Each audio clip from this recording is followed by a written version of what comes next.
Even if I gave cat, like I got 96 percentile there also, but still I have literally no clue how to solve the sentence correction and all.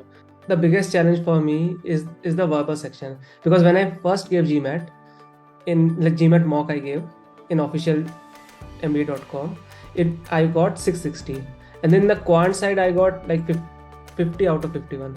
As I'm an engineering background, my quant was good there, but I was literally beaten up by the verbal score. So where I was starting, especially in the verbal section, what I thought is I should practice more and more and more everything. Like I literally did official GMAT materials twice, and still my score was like somewhere between that, good to give mock and analyze it. But at one point of the time, you have to have that external expert view on that. Hi, Shantanu. Thank you so much for coming and congratulations on your massive improvement to 720 on the GMAT. Thank you very much. I know that this has been an uphill battle and you've given it your all over the last couple of months. But looking back at this journey, what do you really think stands out as the biggest challenge that you had to overcome?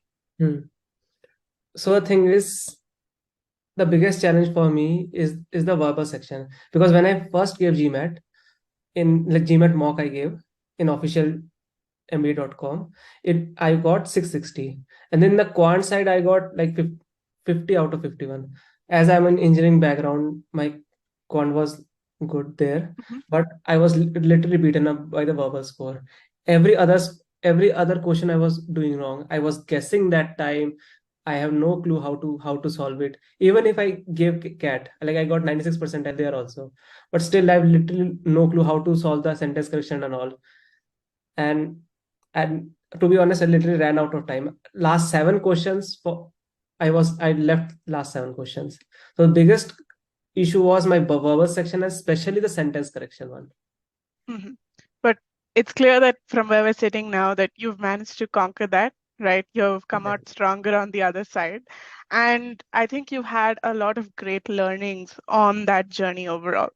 So let's really dive deep and dig into how you improved overall on the verbal and what other people should be listening to as well. As you mentioned, you've taken the CAT before, so you are familiar with RC overall. But I know, and you've told me that RC on the CAT versus RC on the GMAT is different. Can you first tell us how they are different and then how you change your approach from the CAT to the GMAT? When we give CAT exam, like at the first shot, we can go back and forth in each and every question. So like during first 10 minutes of the exam, we can see what each and every RC will come in the verbal section itself. Then the approach was to just read the first paragraph on each and every RC, and to kind of understand that, okay, I should do this RC and I should leave those. But in GMAT, we got no choice. We are stuck with one question itself. If you want to do things, you just have to attempt that. So if the requirement is changing, then approach will also change. And yeah, then the most important thing which I got strategy in RC was that pause point approach. That like I have to initially, yeah, I can say it was also time consuming, but as cementing came and everything, I used to practice a lot on that. Then RC become really easy. So where I was starting, especially in the verbal section, what I thought is I should practice more and more everything. Like I literally did official GMAT materials twice, and still my score was like somewhere between that. Then I thought like I should change something else. Then I saw in gmatclub.com, GMAT club, that how to approach these kind of questions. Then I came across to your coaching, and I can say your approaches of solving are literally changed my game. Got it. So you understood that just brute force practice wasn't going to get you to cross that 700 barrier. And Exactly. that too, after doing the OG twice, I'm sure that it must have been very frustrating to be stuck there. But then you realized that something needed to change and you began that journey towards transformation, right? I was like, initially I was literally, I can say, cramming each and every grammar rule which I used to get from everywhere. So you're just a repository of all of these rules and still struggling Exactly. with SC. Made notes full of, like, I think around 20-30 pages it was. Oh, wow. Of just the grammar rules. Just the grammar rules and all. Got it. And that was, I assume, just cumbersome to remember all of them. Yeah, I can't exactly. imagine, right? And then kind of going through that mental mind map and finding what to apply on the test was also, it must have been pretty difficult as well, It was right? really difficult, yeah. So how did your approach change then? What do you think was the missing piece in your SC path? I can say the critical missing piece was I was reading the sentence. I was just reading the sentence, not understanding it, what it means. Mhm, And just that meaning part itself, if I understand what it means, I think I don't have to remember tons of grammar rules. I can easily eliminate, okay, it means this, then the answer would be this and everything. Yeah, some basic grammar rules are absolutely necessary, but I don't think of so. course. Beyond that, someone needs that. Because it's not a grammar test, right? At the Exactly. end of the day. Got it. So Wish I knew this earlier. but you know it now, and we're telling other people, right? That's the more important thing, I think. So let's dig into that a little bit deeper, right? So when you looked at understanding the meaning, right? And how did that really change from the way that you looked at understanding the grammar before, right? What was the shift that happened? The major shift which happened is that on the next day I don't have to remember tons of grammar. I just trimmed out I just trimmed out all the unnecessary stuff and stuck to the basic part. And then from the meaning perspective, I used to did all the quizzes and all everything. Yeah. Got it. And I know that as you kind of worked on perfecting the meaning-based approach and really developing that methodology for tackling all the different kinds of essay questions, one thing that was also really important on that journey was cementing, right? On the Scholaranium platform, which is where you take these you take these pre-constructed quizzes and work to get a certain accuracy on medium and hard. How do you think that was an important part of your journey overall? Okay. So I can say solving question is one thing. Solving question with the right approach is one thing. But solving question with the right approach under time pressure is something that that should be taken seriously. And that time when I was doing OG and all, I haven't kept any stopwatch on that. I was just doing. And then when I saw the meaning based approach, I understand how to apply it. Initially, I used to take a lot of time. I used to take a lot of time to understand the meaning and everything. Then came the cementing part. Then I was under time pressure. Initially, I can say one or two quiz didn't go quite well I expected because I'm literally taking much time. Mhm. Then I perfected my approach, reduced the time and everything. That's the significance of cementing on me on my journey. And I think it's really, really important that people need to understand they need to reach that last step where they're solving the question with the right approach in the right time as well, right? And that cementing piece can really help you put all of these pieces together and make sure that you are at the stage where you've accomplished your goals for a particular subsection. So I'm really glad to hear that you were able to kind of break down that journey into all of these steps, solve questions, solve them with the right approach, and then solve them with the right approach in the right amount of time. That's really great. Okay. So SC, I think, was your biggest hurdle, Hmm. right? But CR and RC are also no joke. So let's start off with CR. How did you really tackle CR? What was your methodology there? Okay. Initially, when I used to solve the questions, I kind of read the passage. I understand the passage. Then I straight away jumped into the question. And like I can say, around 50% of the time, I used to stuck at two options and literally going back and forth, wasting my time. Then when I saw, okay, this is the right approach, then I came across a tree thinking approach. First, initially I was skeptical that why should I spend extra time on that to think? And anyways, answer should be out of five. Why should I predict my answer? And it was little bit, I can say it was really time consuming process. But Mhm. when I did the homework of pre-thinking, the answer was clear at the best shot. I used to, like, I think around 1 or 2 seconds it used to take to read one sentence. I marked the answer and went off to the another question. Oh, wow. So you went from being stuck between two, sometimes three option choices to narrowing it down to one in a matter of a couple Exactly. of Like it seconds. rarely happened that I have stuck between two choices.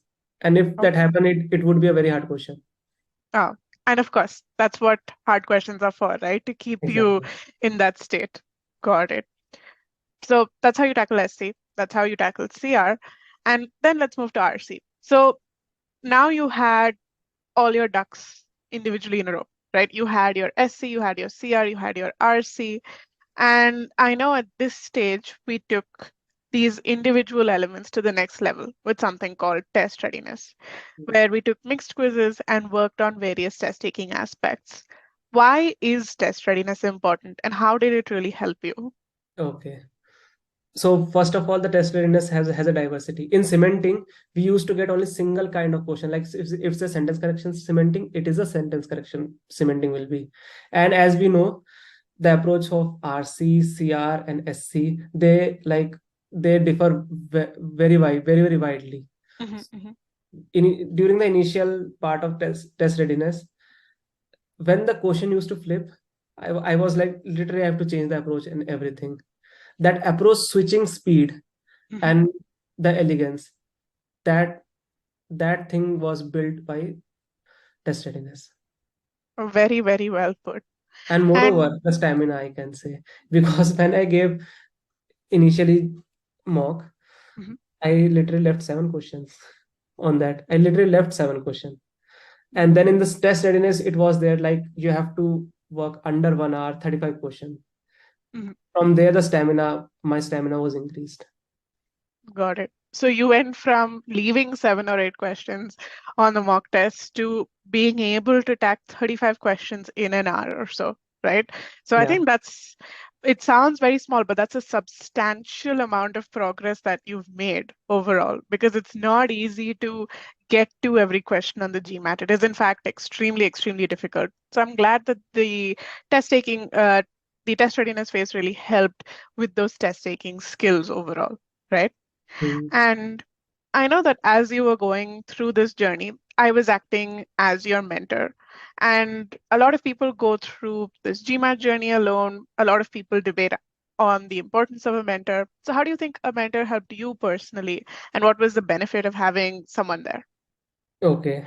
First of all, I can say that it's good to have like it's good to learn from modules and everything. It's good to give mock and analyze it.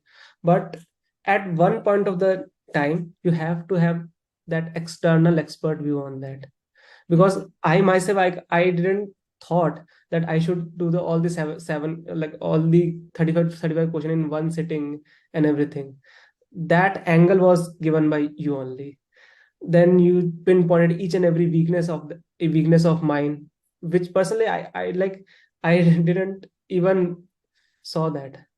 Mhm. And I can say like for person who is going from GMAT journey, then mentor is absolutely necessary. I'm glad to hear that. And I know we also took that mentorship a step further in the Last Mile Push program, where, we were really trying to maximize your score improvement in a short amount of time. So how do you think that program was additionally helpful to you? It was helpful because first of all it was increasing my stamina like from 0 to 100, I can say. I was like I think I used to give 3 to 4 hours daily on that. Hmm. Yeah, And the speed of mine was increasing. I was like literally crushing my weaknesses, each and every weakness which I got. oh, yeah, we made sure that your accuracy on medium questions, on hard questions was exactly where it needed to be, that you could put all of those individual pieces together and that you were doing well on mocks, right? So I remember we used to meet after your mocks, we used to discuss them, we used to dissect them. And I think that was very important in really the refinement stage of your test taking phase, right? Where we were really just looking at the minor cracks and the minor areas where we could push you further. Exactly. And I can say it was the most helpful thing which I ever experienced. I'm, I'm really, really glad to hear that, right? So now, we've done all the hard work. As with the case of quant, you were already ready. It was mostly just about maintaining and a little bit of practice on that end, right? But we'd put all the hard work in on verbal. We made sure all your test taking strategies were, running on 100. right? And then it went to test day. And I know that you took the GMAT online, despite initially opting for the in-center attempt. And a lot of people have certain reservations about taking the test online. How was your experience? Is it something that you'd recommend to other test takers? I would absolutely recommend if someone wants to go, because first of all, if people think that there will be a proctor, it will cause an issue. Like in when I was giving exam, in between that, I literally forgot that am I giving mock or it is a real proctor.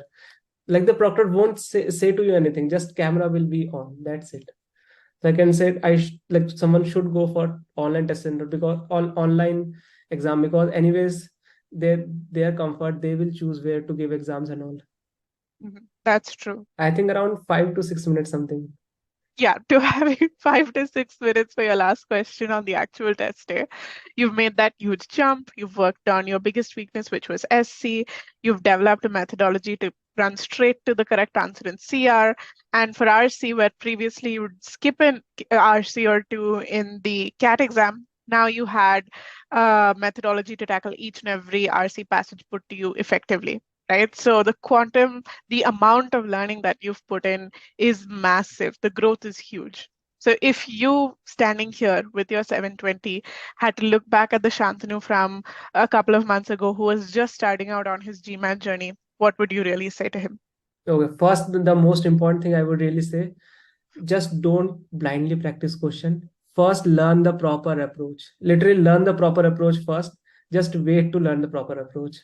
Don't think that practice tons of question will increase your accuracy. It will do nothing if you don't learn from that. Absolutely true. Very, very well said. And I think that's a very, very important lesson for a lot of people out there, right? Blind practice will not lead to great results. You just Exactly. quite literally walk into a wall, right? Yeah. So that's really well said. So I'm glad that we're here, Shantanu. I'm glad that all your efforts have paid off. And I'm so happy to see that now with the 720, you're ready to take on the rest of your, uh, you know, uh, journey forward, right? So all the best for your application journey, right? All the best for the next couple of months. And I really hope to hear from you again soon once you've telling me that you've gotten an admit, right? Yeah. So thank you very much for your support and everything you did, and e-GMAT also for that. No problem. So thanks once again, and thanks everyone for watching. All the best, happy learning, and take care. Bye bye. Thank you.